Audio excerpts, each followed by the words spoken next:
How goes the fishing? Caught anything slippery? Aye. Our suspicions were well founded. The Serpent Reavers are indeed the culprits. The plot thickens. Has there been any movement in Thanalan?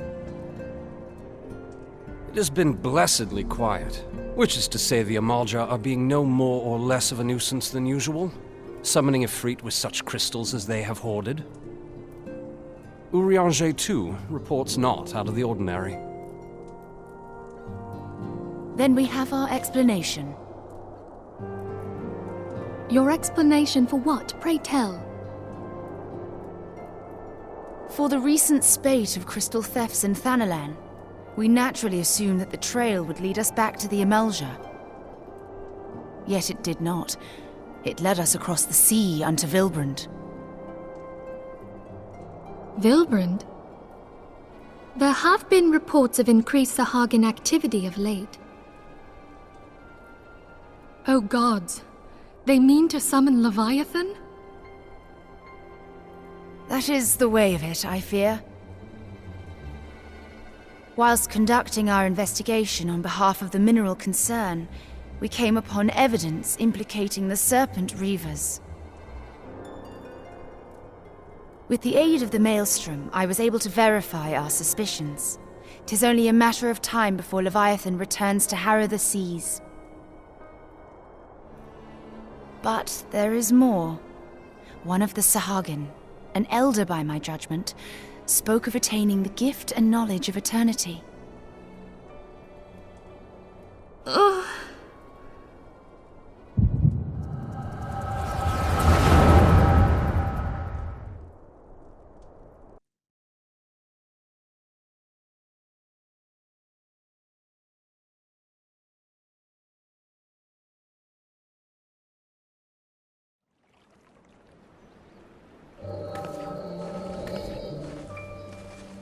Such a disturbance in the ether. If I did not know better, I should think this device defective.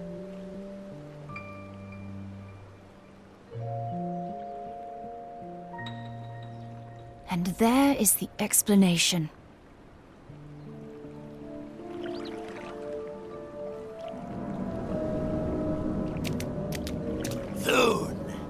Soon it shall begin. Our Lord shall rise midst surging waves to wash away the finless ones. And I shall be granted the gift and knowledge of eternity, and with the emissary stand equal. Then shall I know no cessation, no oblivion.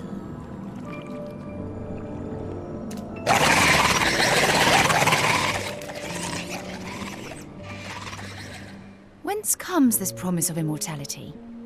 The emissary? We have outstayed our welcome.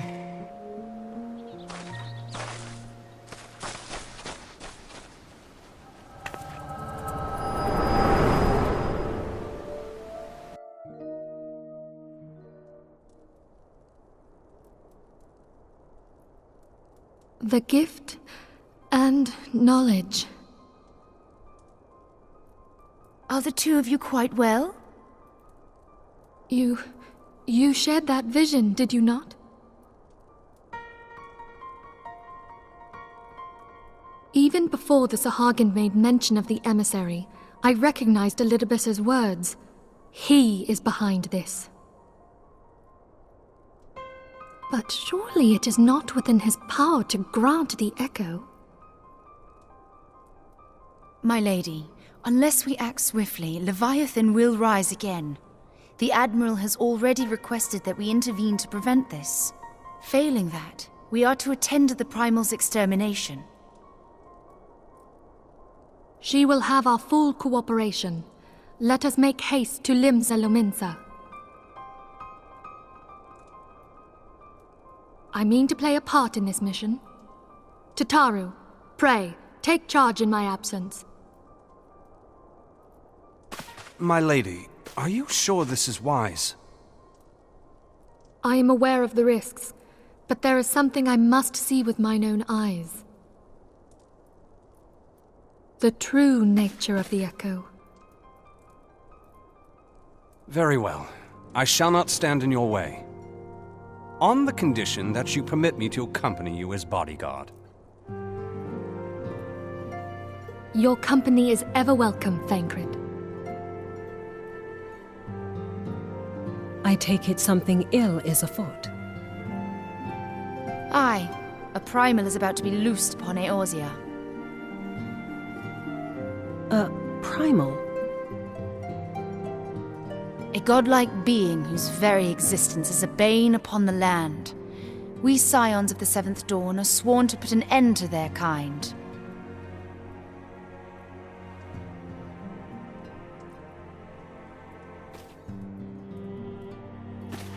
I see.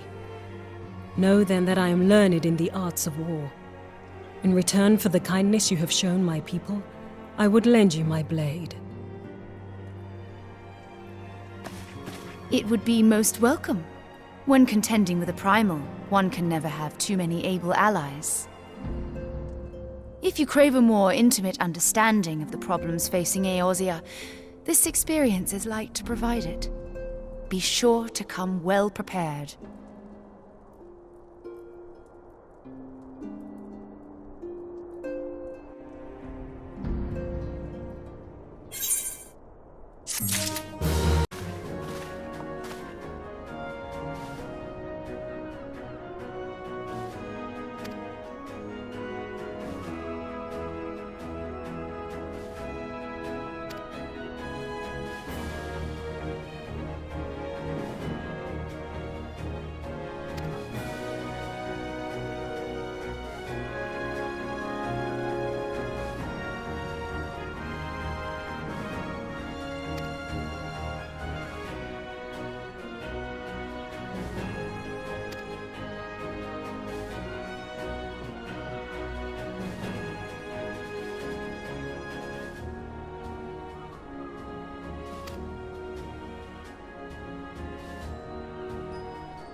them. They have made thralls of soldiers and civilians both.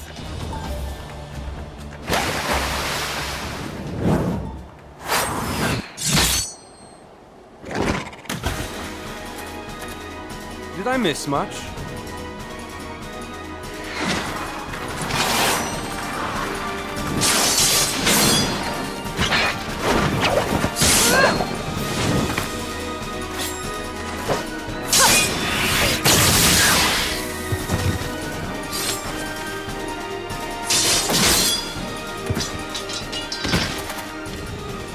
So that is how you fight in the Far East. Mental note, pick no quarrel with Domans. But seriously, if I am to keep up, I must needs forsake elegance for efficiency.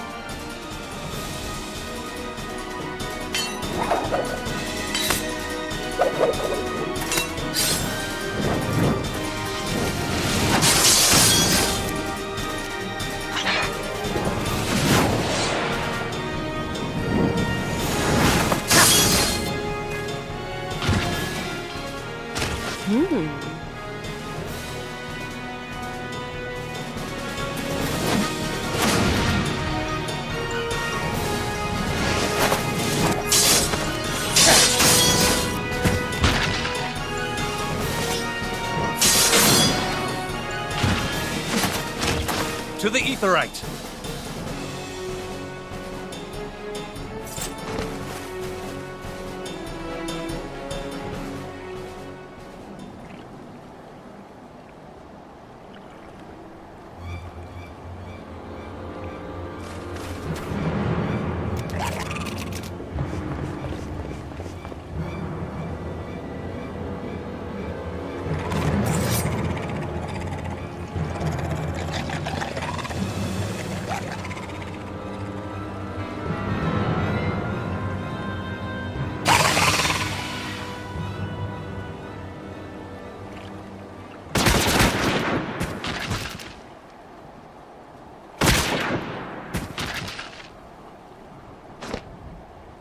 You'll forgive me my lateness.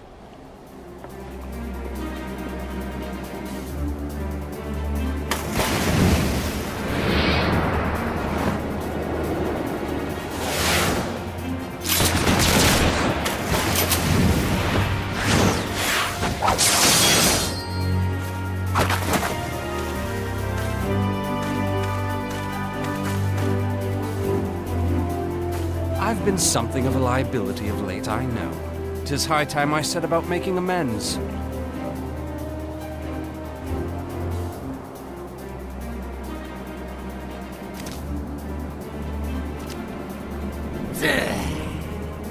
Long have you shriveled swordwalkers tormented our kind. But no more! Your time is at an end!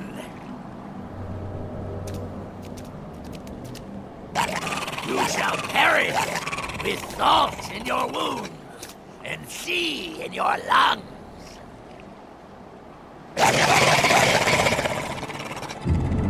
Lord of the world, hearken to our plea. Lord of the world, deliver us from our misery.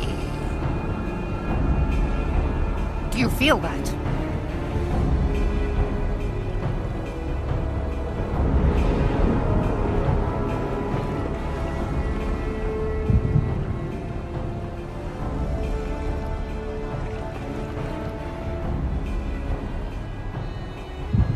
I know this sensation.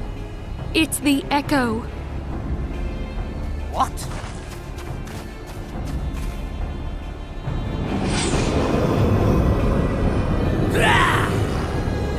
Such power! It is transcendent!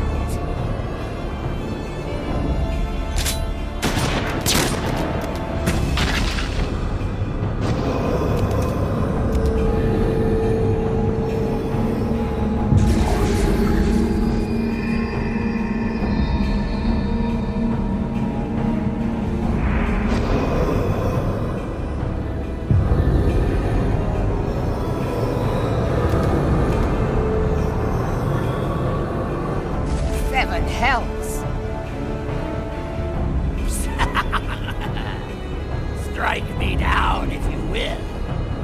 futile! I have mastered the gift! I am eternal!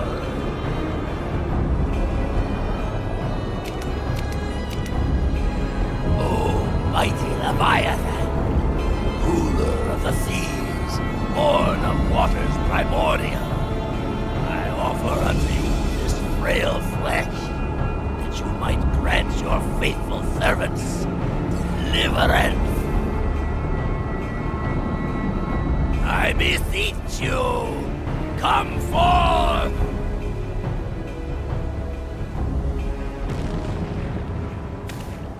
Die, damn you!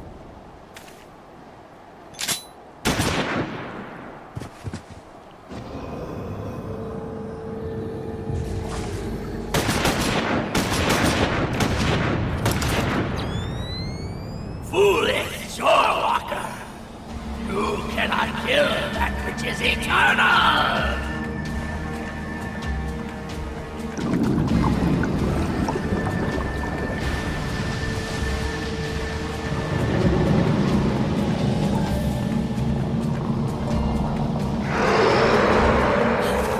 Heavens forfend. Damn it all!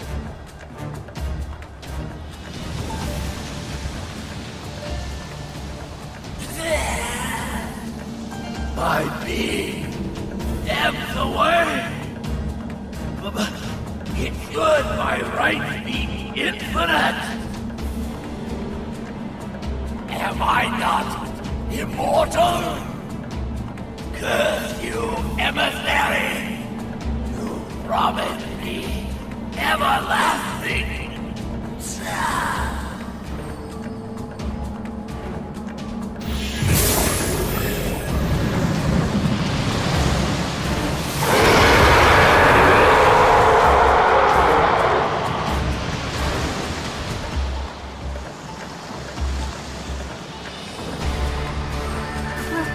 Where did he go?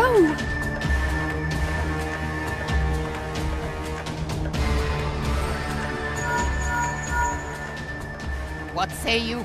Nary a single ship? Hells take that sea demon! Gather the survivors and get to shore. Leave the wrecks for the pirates.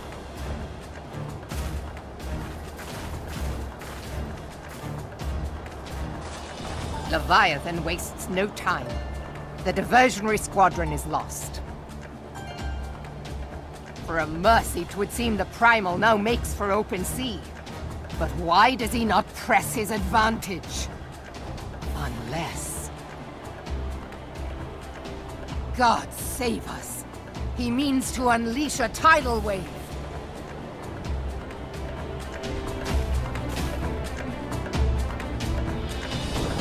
There used to be a hamlet beyond South Tidegate in western Lanosha.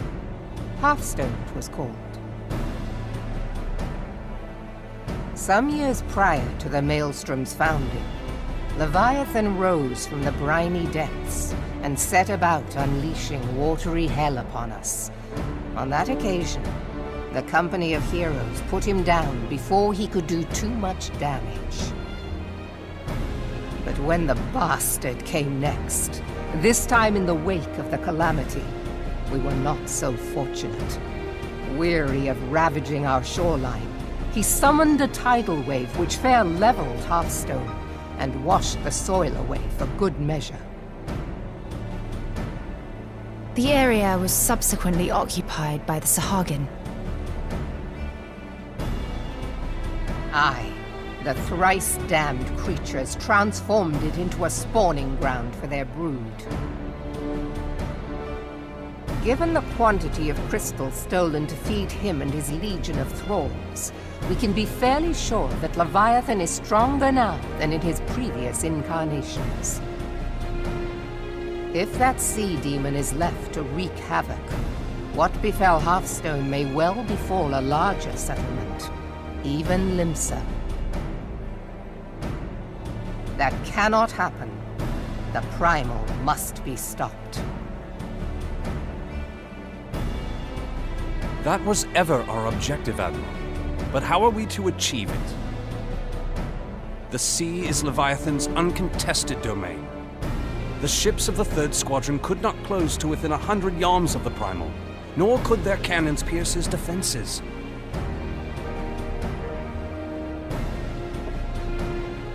I have read the reports, Master Thancred. Our warships may as well have been bloody pleasure barges for all the good they did. 7 hells! Is there no way that we might strike back? The company of heroes defeated Leviathan, having first lured him into an inlet, but we must needs contend with him upon the open sea. It will avail us little to consult past experience.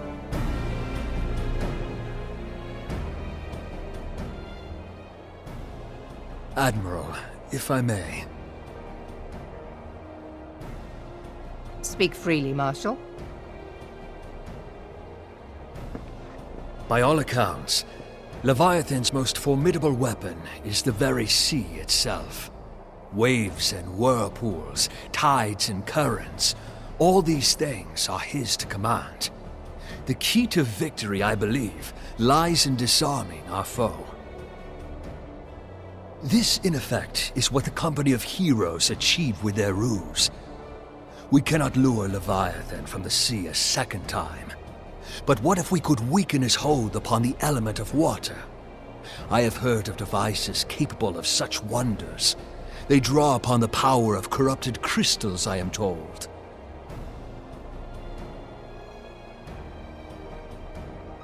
If mounted upon a ship, such a device might be used to prevent Leviathan from bringing the full force of the sea to bear against us, rendering him no more dangerous than any other sea serpent. Of course! Sid built a similar device to grant the Enterprise safe passage through Garuda's Tempest, did he not? Begging your pardon, my lady, but to give credit where it's due, this is something I heard from an old arcanist friend of mine. It makes little difference who thought of it first, so long as it works. Beg the specifications of this device from your friend, and I shall pass them on to our people at Naldic and Vermelis. But before we proceed any further, I would voice one concern. Piercing Garuda's defenses is one thing. Suppressing Leviathan's attacks, quite another. In matters of science, I am as a babbling babe, but I cannot well imagine that such a feat would be possible without a veritable mountain of corrupted crystals. The question being, do we have a ship big enough to bear such a burden? Mayhap not, Admiral, but 2 might. Recall you the tale of Mistbeard's greatest haul? It is said that he lashed 2 ships together, side by side, the better to bear his plunder. By your leave, we might attempt to repeat the trick. The gods know it would be quicker than building a new vessel. Mistbeard did this. Truly, Marshal, upon the subject of the Pirate King, you are as a scholar. Now, from what I have gleaned of these matters, the device will need to be in close and constant proximity to the target. To wit, we must lash our twin vessel to Leviathan. This in itself will be no small feat. Ramming speed will be required, but given the weight of the cargo, that will only be attainable with the aid of a towing vessel.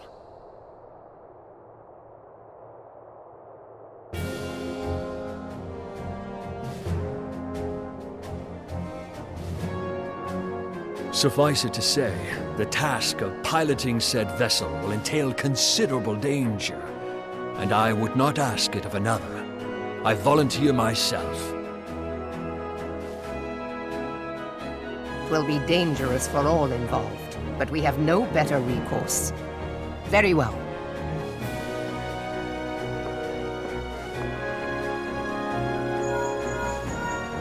Commodore, assemble the remnants of the fleet at Morabee Bay. Give priority to our soundest vessels. The repairs can wait.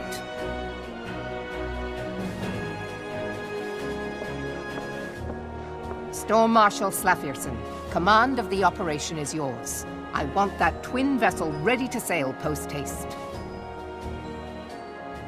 At once, Admiral.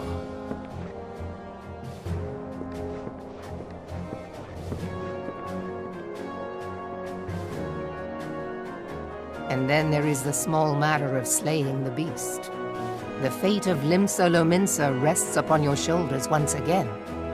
Go well, warrior of light.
Lominsans are sworn to strive, till sea swallows all.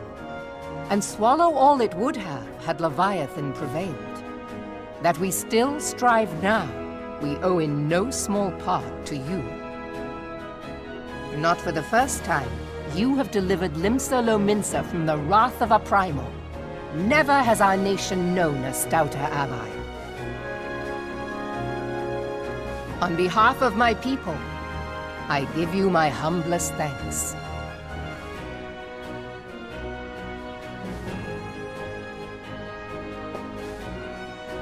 'Tis meet that I give thanks to old Mistbeard, too, for his fine solution. Whatever else he may have been, 'tis clear he was a resourceful soul. Would that I had a man like him in my service.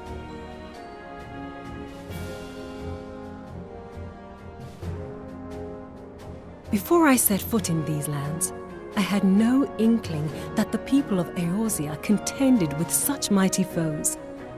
Suffice it to say, their existence came as something of a shock, as did the idea that they could be defeated.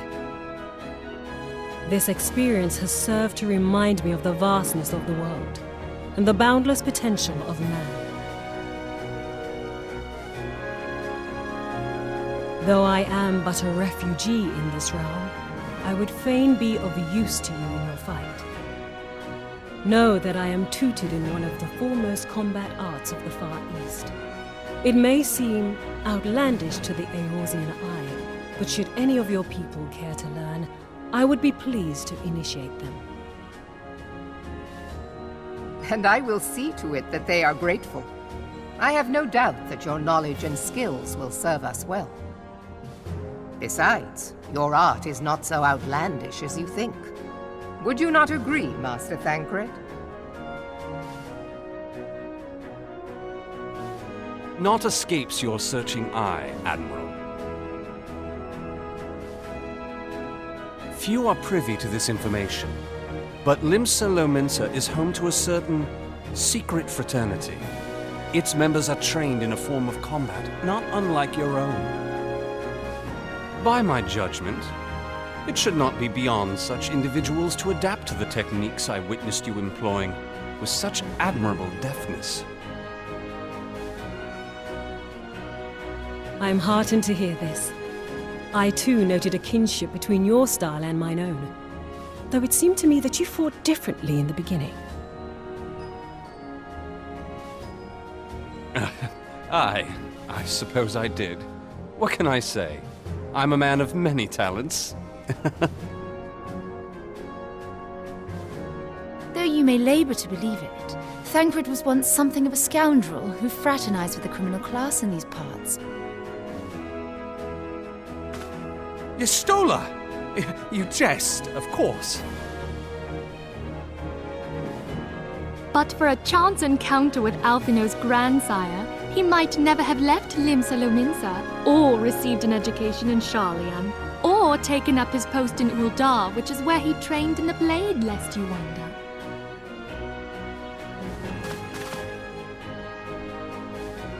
Minfilia, please!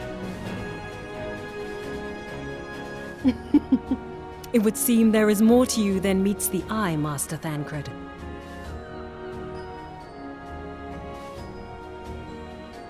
Lady Yugiri, I am told that you and yours came to Eorzea seeking permanent resettlement, and that many domins have since been engaged as frontier hands at Revenant's Toll. Moderna is many things, but a place of refuge it is not. Know that I would like nothing better than to furnish your people with a new home here on Lominsan soil. Alas, racked by instability as we are, our nation is in no fit state to take you in. Yet I'll not have it said that we turned a blind eye to your suffering. Until such time as we can do more, I pledge to send provisions. We are in your debt, Admiral. I realize that it scarce qualifies as repayment, but if it please you, I shall set about sharing my martial knowledge with your people at once.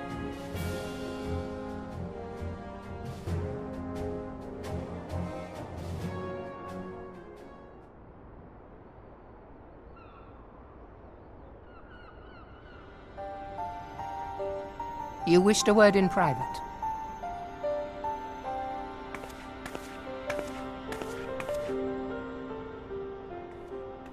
The better not to spoil the festive mood.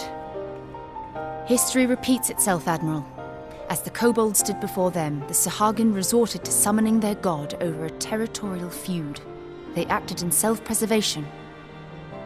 It may be that the Sahagin initiated this particular clash, but how it begins does not interest me so much as how it ends.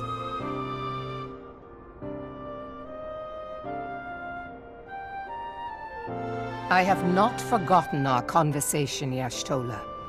I am aware that man bears part of the blame for the Primal's existence.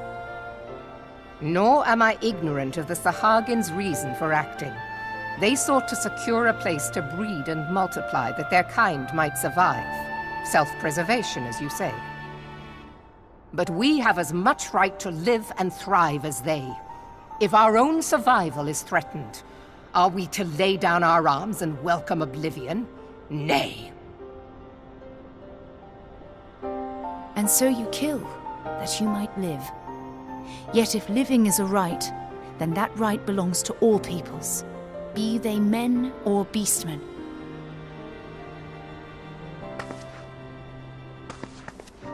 I'll not deny your reasoning, but when a storm gathers, it falls to me to see my people safely through it. That is my duty, and I shall do it.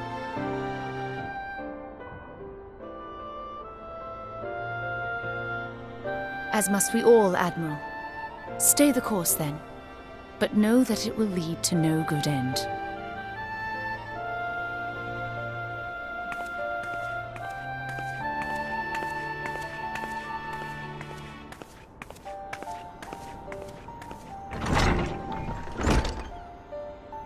Man has ever put himself first and foremost. To justify his actions, he clads himself in the armor of righteousness, though it be a fancy of his own making. In this, mayhap the Garleans and we Domans are not so different.